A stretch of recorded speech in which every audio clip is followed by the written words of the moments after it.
Hello, thanks for joining us today. This is Donna Bauer, the original note buyer, and I am very excited because I have a special guest today.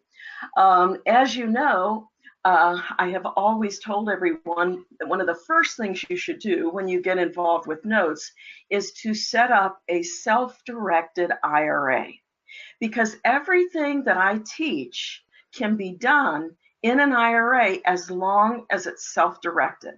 And there are lots of companies out there, but I am happy to present to you my very good friend, Carl Fischer, who is with CamaPlan. Carl, are you there? I am. Thanks, Donna. Well, I'm so glad. I appreciate your taking this time out to share some ideas about self-directed IRAs with my students. And I was thinking, I don't know how long we've known each other. I'm thinking about 15 years or so. Has it been Yeah, that long? I think it's been that long. It might even be 18 years because I think it was around 2000 when I first ran into you. Okay. I Well, didn't think you had any grandkids at that point. I definitely did not. Yeah. I definitely did not. But so and the other thing is, I want people to know that Carl does notes. He's done notes for years, and so besides having one of the best self-directed IRA companies out there, he also understands note investing, which is huge when you're going to be buying notes in your self-directed IRA. I switched to CamaPlan primarily because, not primarily, for two reasons. Carl, because of you, and because the fees are low. And so for people who are very money driven, or watch your spending, you will particularly like CamaPlan because the value that you get, because Carl and his team really know their stuff, and because the fees are very reasonable. So that's my 2 cents. And Carl, my plan is just to turn it over to you and let you run with it, if that's okay with you.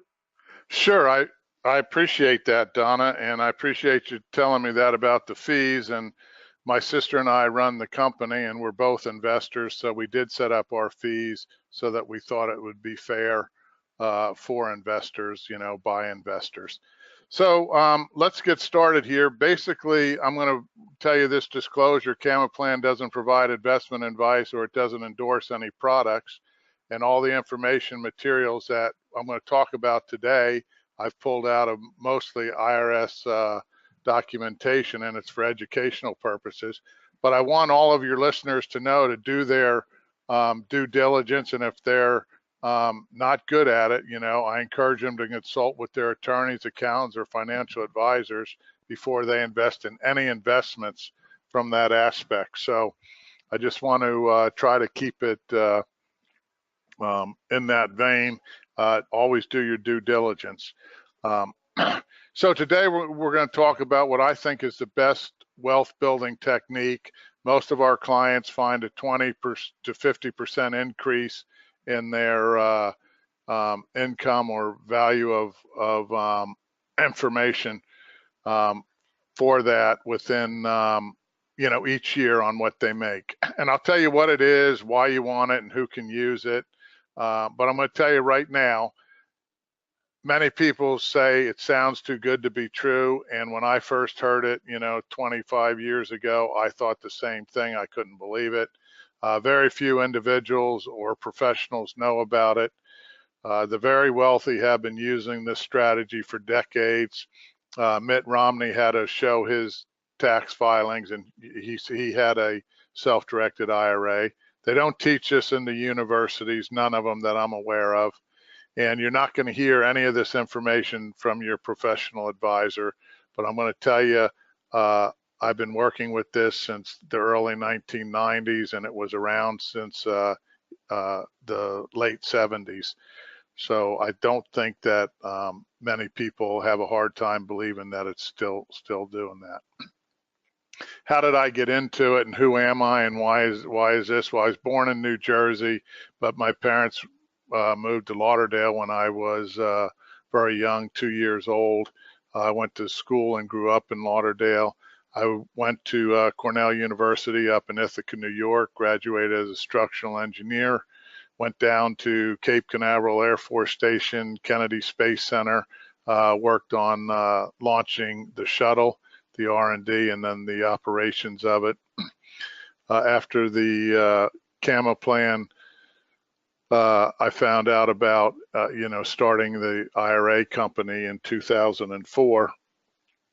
And I've been doing that ever since.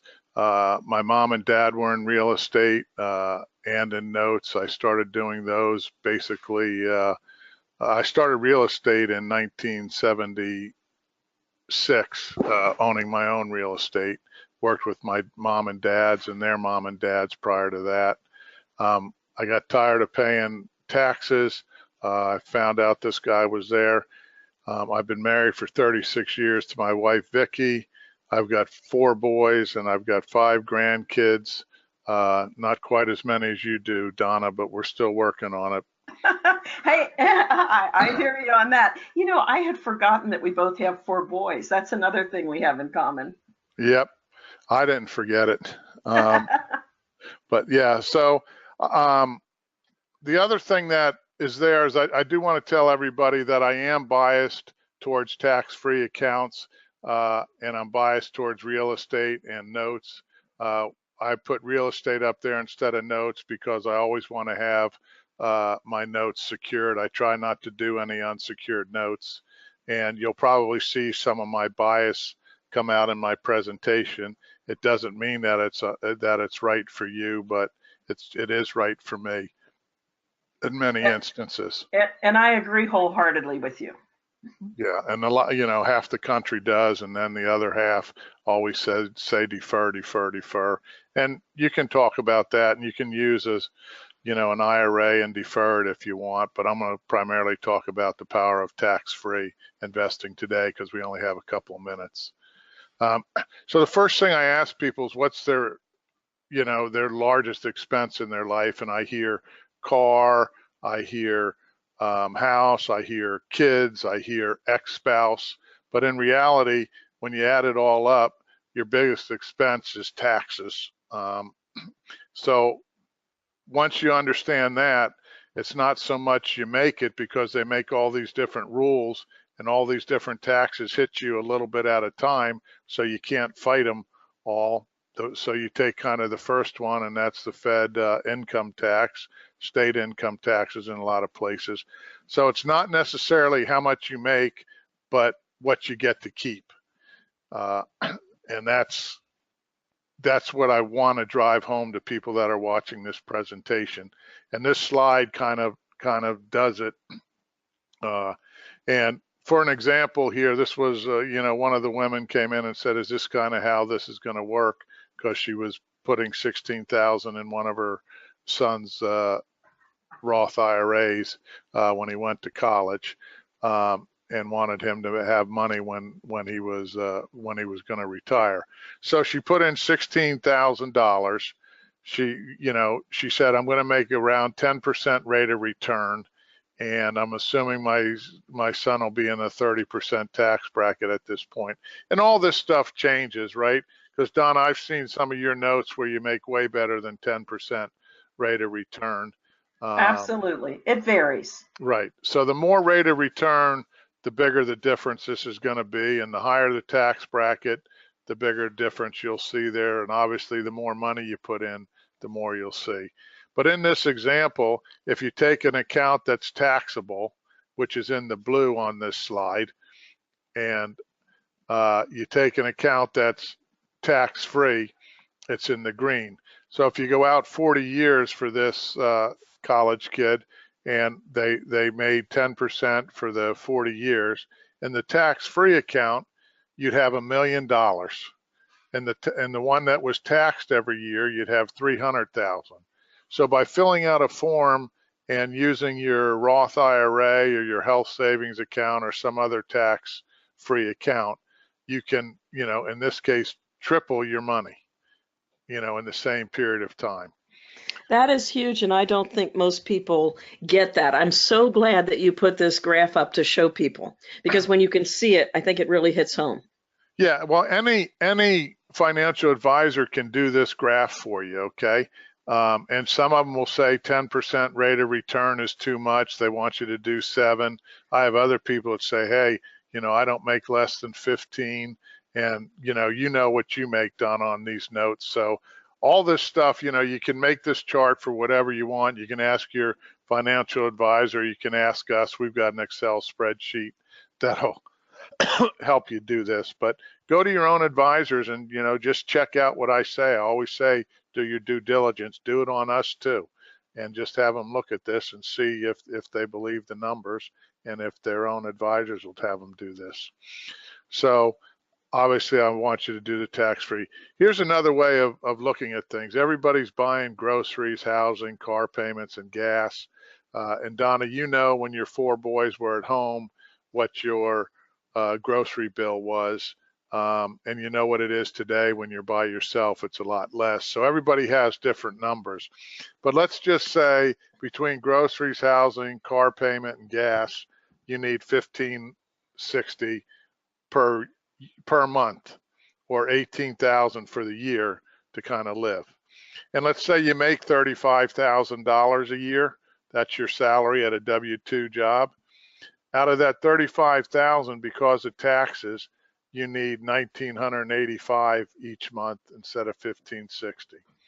If you make $70,000, you need $2,100 a month because of the federal taxes taking out, because the more you make, the more they take. And if you're making $178,000 in your W-2 job, then you need $2,400 each month to buy the same $1,560 worth of groceries, housing, and gas. And this is what it is down here in your cost per year. Nobody teaches people that. They a lot of times they disregard taxes. You go at the gas station and you pay your $47 in gas and you think that it's there, but you had to make, $57 or $60 to pay that gas because of the taxes that they take out of that. Exactly. So I hope everybody understands that part of it. So I've broken it down into 4 basic types of income, right? I think colleges teach you to go to school, learn something, and then go work for somebody, right? And when you do that, the IRS calls that earned income, and that you'll either get a W-2 or a 1099 at the end of the year that your employer or contractor said, hey, you made this, and they're reporting it to the government so that they know how much people paid you. Right? And you'll pay up to 50% or more in these taxes, right? Why? Because you pay the federal tax, you pay the state income tax. Pennsylvania has it, Ohio has it. Some you pay local income tax. You pay Social Security and Medicare. If it's your own company, that's 15%. If not, it's 7.5%. So it's pretty easy to get up to 40, 50, 60% of your income, depending on how much you make. So if you make 100,000 and it's an earned income over here, most people are going to end up paying around 40% of that when you consider all the things that are in there, Social Security, Medicare. And not a single one of those people ever help you get a raise, but as soon as you get a raise, they get a raise too. So the more you make, the more they take. That's right. So that's why I think this is probably one of the worst types of money. The second type of money is I like passive income. And guess what? Interest on notes is passive income. Rent money coming in on real estate is passive money. Dividends, right, is passive money. It doesn't mean that you're not working for it, because I'll tell you, sometimes you got to foreclose on notes. Sometimes you got to sell them. Sometimes you got to deal with tenants if you're in real estate. But right off the bat, you get to keep your 15% from Social Security and Medicare, and you get some other breaks a lot of times if you have rental property, some depreciation, etc. So out of that 100,000 that we said you made, if you made it in passive income, you make approximately 15, or you get to keep 15% more. So between earned income and passive income, I want to work less and make more money, so I'll go to passive income. The third thing is tax deferred income like a traditional IRA, right? You pay 0% now until you withdraw it, right? So you get to keep your 100,000, but when you go to withdraw it, you're back into paying the federal and sometimes state taxes over here. So this is good up to a point, and this is probably where I would work most of my money. But my favorite is the tax-free income from a Roth or an HSA, and because after you get that 100,000 in there, you pay the taxes on it. But if you make 100,000, you keep 100,000. So it's just, there's no rocket science in this. It's basically pretty straightforward, but nobody teaches you these things, right? I've never seen a single class in any university that tells you about this type of thing. And most accountants leave it up to you to figure it out. And even a lot of them will say, hey, defer it because you don't know what taxes are going to be like in the future. So that's kind of why I try to put anything that I don't have to live on in my Roth IRA. Does that make sense to you, Donna? Absolutely, and I agree wholeheartedly with you. Okay. So this is kind of a blueprint for myself, and I just pass it on to your contingent there. You'd pay income tax, let's just say you need $100,000 to live on, and you can make $250,000 a year, right? Mm-hmm. So, especially in notes. So you go out and you make 100,000 with your notes, and you pay your taxes on that because you're using it to live on. But the other 150 you do in your Roth IRA, and you don't pay any income tax on that because it's in your Roth IRA. So you do that every year, and just think about how much money you're building up in that Roth and how much quicker you can stop, doing things and, or what I say, quote, retire, do whatever you want and have all the time you want, because now you have this tax-free income for life for yourself and your kids and your grandkids. That can go for a century. So most people don't think like that. They're always working on trying to get more in their W-2 and 1099.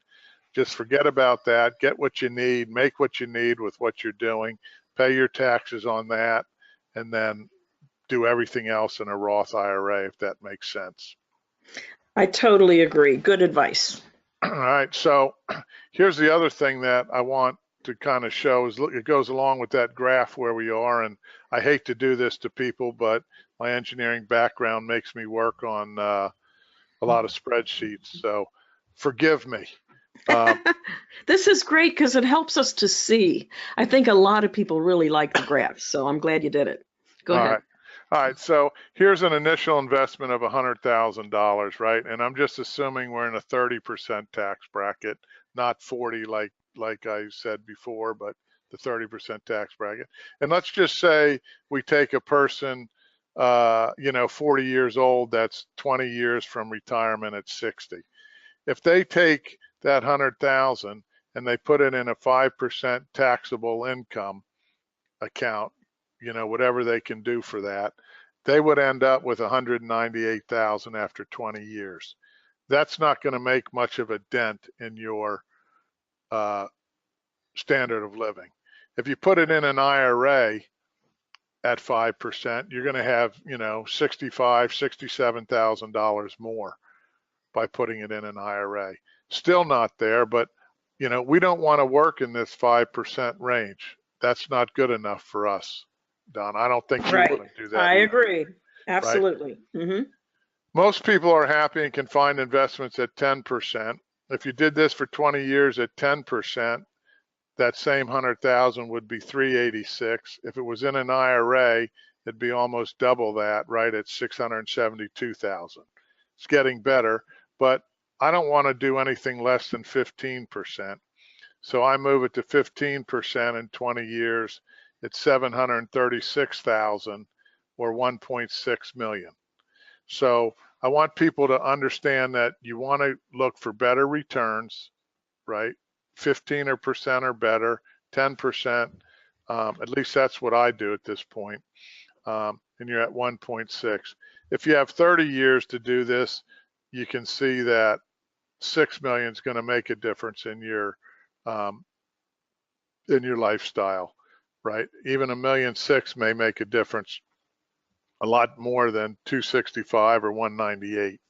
So I just want people to see this. Again, not many professional advisors will tell you this stuff because they don't get the 15% returns. They don't know ways to do that.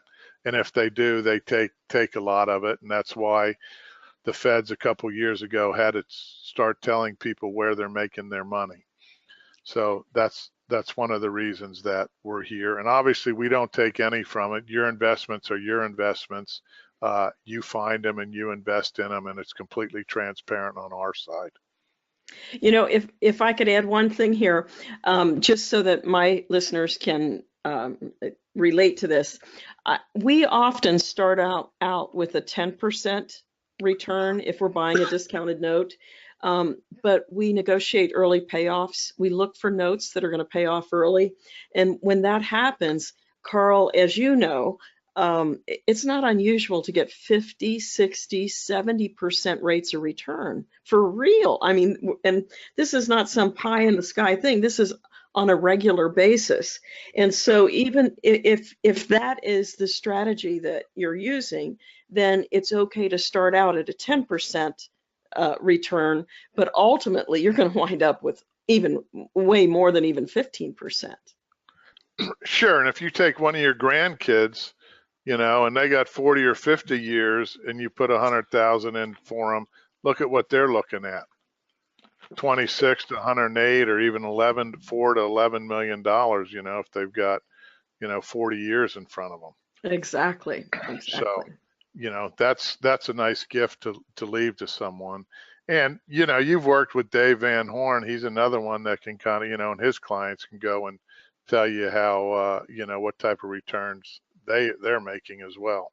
So the one thing that I have found is that you make a much higher rates of return on notes than you do the real property, and that's why I prefer the notes. Yeah, no, I'm with you. I'm moving way towards that part of it. It just depends. Sometimes you got appreciation in some areas, but again, the notes are a lot easier, especially as we get older, Donna. I agree with you, and I didn't mean to imply no real estate. I think that you need to have a balanced portfolio, and you want some real property for the appreciation and that kind of thing. And if it were outside of the IRA, you'd want it for the tax deductions. But overall, exactly what you said is right, that the notes are so much easier and you get a higher rate of return. So. But the beauty is that everything that I teach, I know, whether it's real estate or notes, can all be done in the self-directed IRA. So people can, you know, make their own choice. Absolutely, right.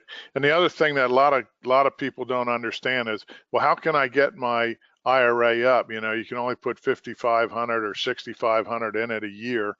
And some you can put that amount in, some you can put 60,000 in, depending on the IRA, and we'll talk about that shortly. But contributions have limits, earnings do not. So you can make $100,000 a year in your IRA off of interest or rent or both, and that doesn't count as your contribution. And that other example with the 16,000.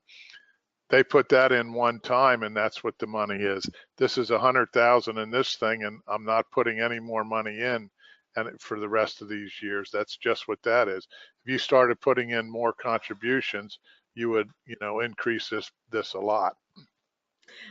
And I'll tell you, I just taught an all-day Saturday, and one of the examples I used, a real example, was use your IRA to buy an entire note, and we take $100 as earnest money out of the IRA. So that's all that the IRA has invested in it. And then you sell enough of the note, like just part of the note, to cover the purchase price. And then the entire remaining part of that note stays in the IRA. And I know I don't mean to get into the details of it here, but I just want to mention that's a great way to build your IRA. Some of the advanced strategies that we teach with notes will really multiply these numbers even more, you know? Absolutely, you know, and there's the wraparound mortgages that a lot of people are talking about. So you're 100% right, Donna. And this is just kind of, I want people to understand the power of the tax-free investments here, right? Right. So if your biggest expense is taxes, this is kind of what I look at, you know, around to see what are deductions. And quite frankly, I'd never get married for the deduction. I'd never have kids for the deduction. I mean, you know, they cost you money a lot more than what you're going to get deducted. Home mortgage interest, that's, I'm taking it because they give you that, business expenses, et cetera. But today I'm just talking about these tax-free and tax-deferred plans. These other ones, you guys, who's ever listening, can go out and work with those. So let's just talk about the tax-free accounts today. And I want you, when you talk to your advisors or your accountants, because they're going to always tell you that now's not the right time to have to pay your taxes on the Roth. We want you to defer. If you believe that, you know, if you believe taxes are going to go down in the future, then maybe you don't want to do this. I personally think they're going to be going up. Although Trump supposedly got them down this year. But I always ask the accountant, would I like to pay the tax on the seeds or on the crops? And that slows them down enough to say, hey, this is what you want to do. If you really want to get a Roth IRA and your accountant's talking you out of it, call us up. I'll give you a number at the end of this presentation, and we'll do a conversation with your accountant on the phone, you know, a joint or three-way call. So just let us know. That's great. That's good. So, but this is a good thing just to slow your accountant down, because he's always going to tell you to defer, or most of them that I do. So here's the types of plans that are tax deferred on the left, and the tax-free ones are on the right. My two favorites, or my three favorites, are the top one, the Roth IRA. The health savings account is probably the best, because it's tax deductible going in and tax-free coming out when it's used for medical expenses. And then the Roth 401k, I like that. In 2006, they started allowing that to happen. And you can get, you know, $50,000, $60,000 in there, depending on what your age limit is. And then Coverdell's are the educational ones for the kids. The only reason this isn't one of my favorites is because it's got a real low limit of $2,000, excuse me, in contributions every year. But try to have as many of these plans as you can. Think about converting them to a Roth IRA if you have some of the tax deferred accounts, and for the reasons doing that. I just wanted to tell people what a self-directed IRA is. Wikipedia has a really good page and a half definition of it. I try to keep things simple, as Donna knows. So an IRA is invest in anything you want except for collectibles and life insurance. That's what the little asterisk means. So anything that you think you can invest in, but collectibles and life insurance pretty much is allowed. What your advisors think of what I just told you on all this, most of them are going to say, hey, I don't think you can invest your IRA in there. It's not legal. I think it's too risky and it's very complex. My answer to them is, yes, it is legal. Just Google it. There's books out on it. There's articles out on it. There's IRS publications out on it. And we can give you all those. Just, you know, write us an email at info@CamaPlan, and we'll give you that. Is it too risky? The answer is, the risk comes from what you invest in, not from having it in a self-directed account. All your money in a self-directed account with us is put in an FDIC insured account. So what you pick to invest in is where the risk comes in. Is the stock market risky? Yes. Is real estate risky? Yes. Are notes risky? Yes. But you should understand it. You should know. You should educate yourself on whatever you're going to invest in. You should have experience and knowledge in it. Experience and knowledge in any investment, in my opinion, reduces the risk. And is self-direction very complex? I don't think so, but I've been doing it for a lot of years and I have my own company. But if you do feel it's complex, we're going to help you get through all the paperwork. You're still going to have to pick your investments, but we're going to help you get through the paperwork and invest in what you know and understand. So that's kind of my answer to what your advisors will say when you bring this up to them or show them this presentation. You know what I say about the advisors that are telling people not to do the self-directed IRAs? They don't know enough to be embarrassed. I mean, it's a matter that they have no idea what they're talking about. You know what I mean? Well, yeah, but the other side too, Donna, is these people are making their living off of your money, and if you take it out of their account and move it to us, a lot of them don't get paid on They don't that, get a right? fee. Absolutely. They don't get a agree. fee, so they've got to take care of themselves first, and their family second, and you third. Yes, you're right. You know, You're but right. all of us do that, right? I mean, that you have to take care of yourself, otherwise you can't take care of anybody else. So here's kind of why self-direction works for our investors, right? It gives them tax-free income for life. They get to use tangible assets. So even if you have a note, it's tied to a piece of real estate. And I know if, you know, with that note, you're on the insurance policy as the mortgagee. And if the house burns down, right, you get paid. So people like that type of confidence that's in there. You know, access to the managers, you get to see who owns the house, right? You have more control. The fees are less expensive. And to me, it's the only way you can get real diversity. If you're in the stock market and the stock market goes down in 2008 and 9, we saw pretty much everything went down. But if you have stock market and real estate or whatever else you're good at, notes, then I think that's why it works. And the fact you can get that tax-free income. How it works for investors, right? This is all you have to do to get that extra money is, right? Open up a self-directed account, you know, hopefully with us, fund that account with your money with a transfer or rollover or contribution. It doesn't matter. Figure out, you know, do you want to buy a piece of real estate or do you want to buy a note or do you want to take, you know, go in with Donna on something? Your IRA can do all of that stuff. Your IRA is a separate entity from you. We'll sign the documents for you or for your IRA when you tell us you like this deal. And then you'll go online and every month you'll see your interest payment come in or your rent payment come in, depending on what you want to buy. And if they don't, you're going to call up the borrower or the renter and say, where's the money? So it's pretty straightforward, and that's why, you know, investors kind of like this, because they're getting to do what they know and understand.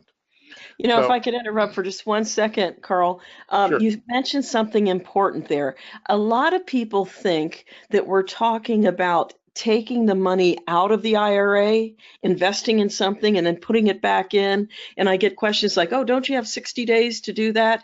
And it's important for them to understand that your IRA is actually taking title to the investment.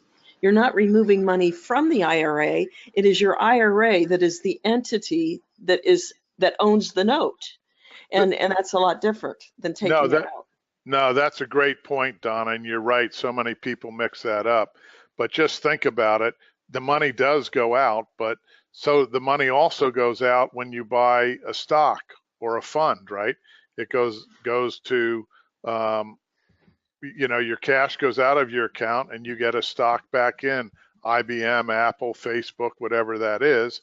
So all we're doing is giving people more assets to choose from. Right? Exactly. If you go to your stockbroker, you're going to pay for a stock or a CD or whatever, right? So, or a bond, and that's the asset that goes into your account.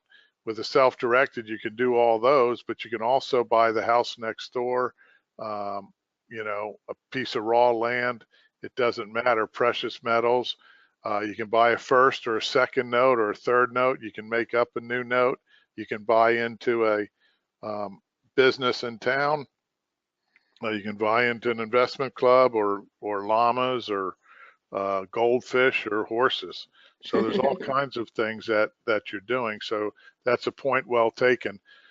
Everything is in the IRA, and then when you buy that house and you sell it, all the money's going back into the IRA, just like when you sell a stock, and you're not going to pay any tax on it when you take it out if it's in a Roth.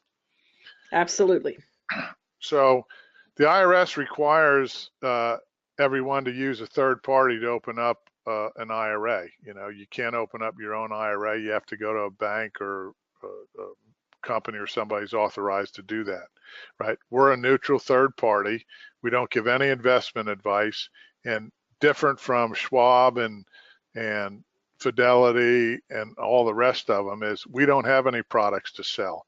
When they tell you they have a self-directed account, you know, at Schwab, Fidelity, Vanguard, etc., it's self-directed in whatever they sell. So whatever they sell, you can pick from. In our case, we don't care. That's totally up to you to pick what you're going to invest in.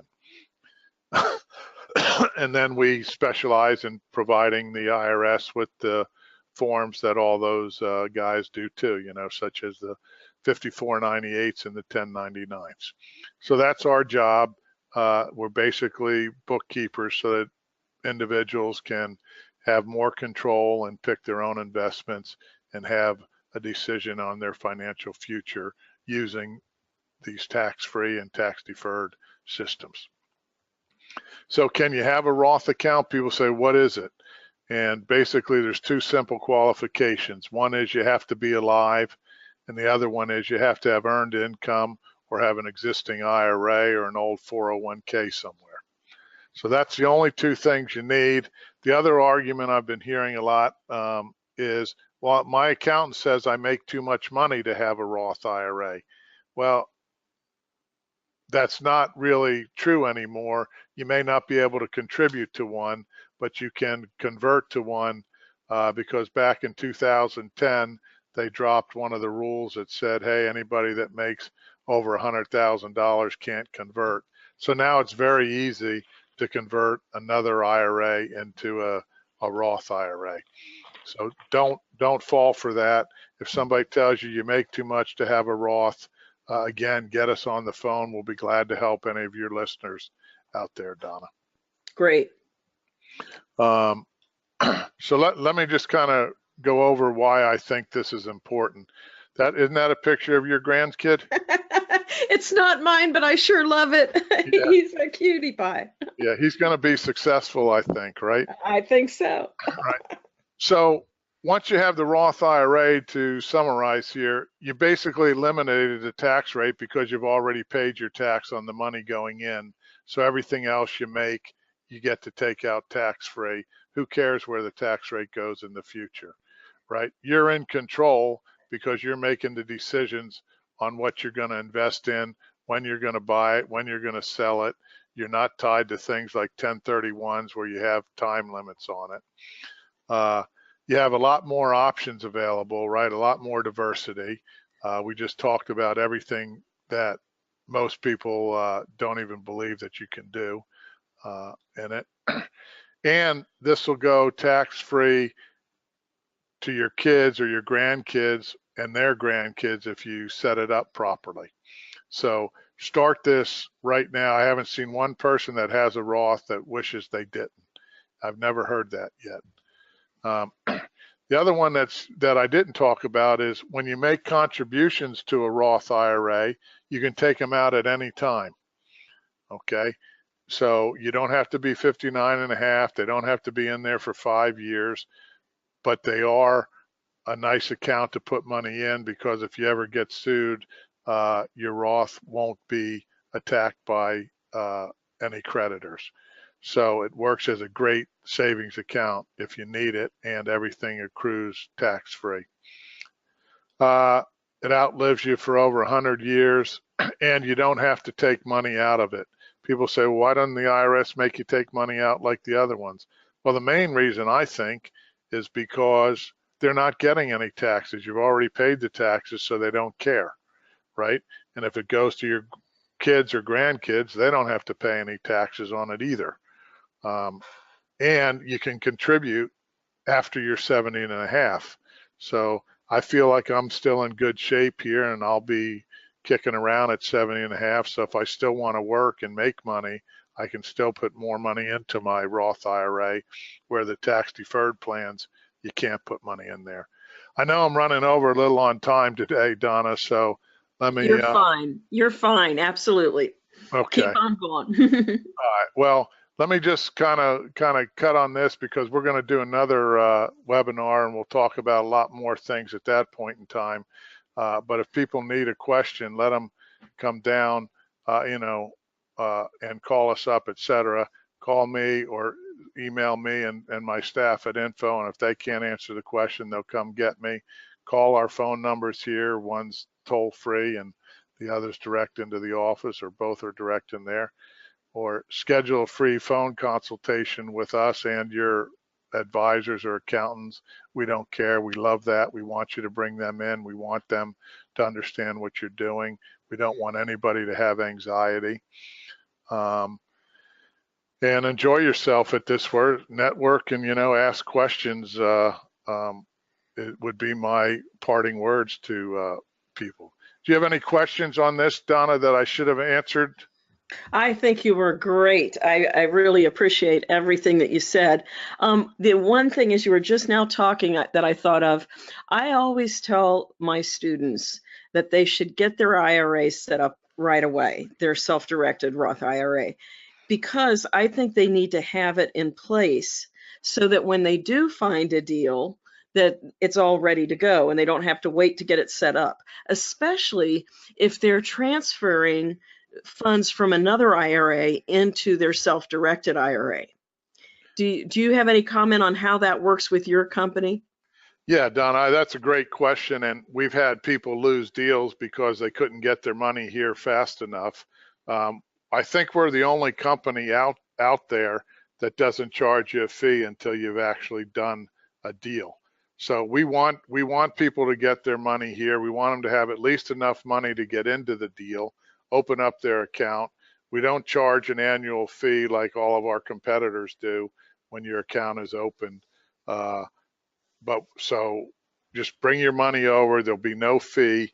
And when the deal does come through, you'll make, everything will be set up, and you can concentrate on your due diligence and make a good purchase. That's more important to us than people worrying about getting the money over, because I have no control of getting the money from Vanguard or Merrill Lynch or Bank of America.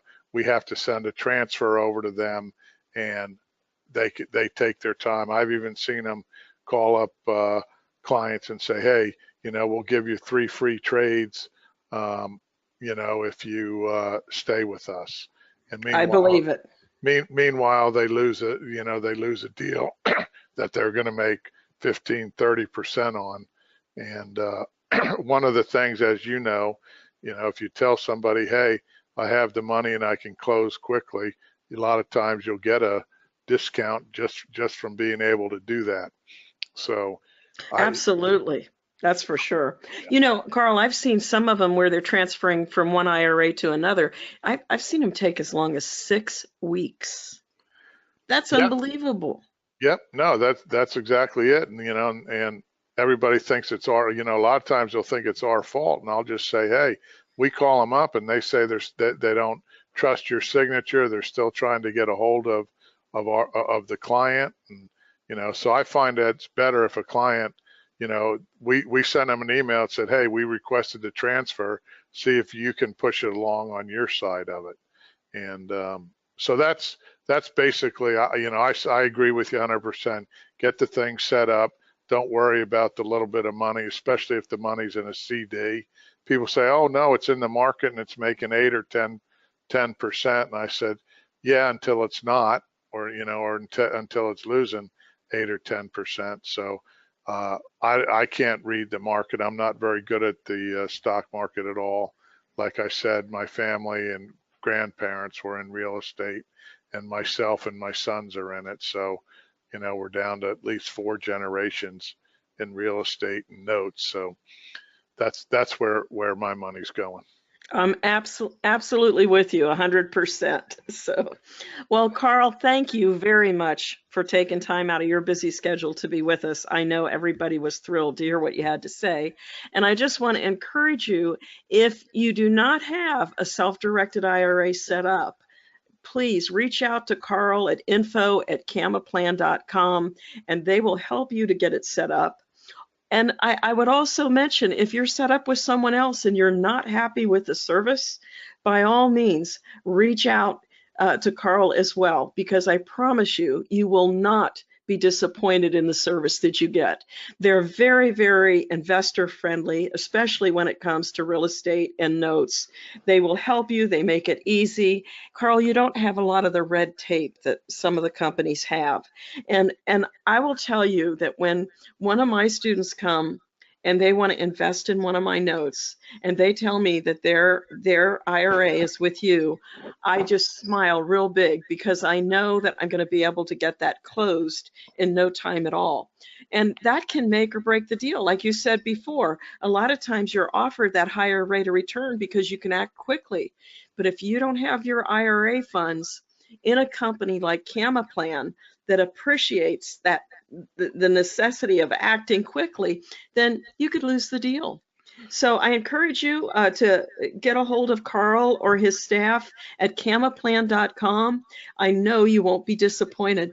And Carl, I look forward to us doing another one soon where we can talk about some of the advanced strategies.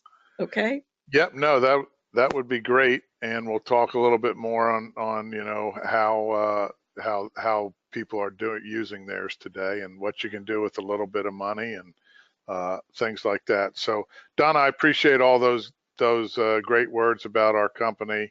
You know, it was set up by investors for investors, and I appreciate the fact that you see that and understand it. And again, I look forward to setting up another call with you. Thanks. Sounds great. Thank you very much. And happy investing, everyone. Until next time, take care.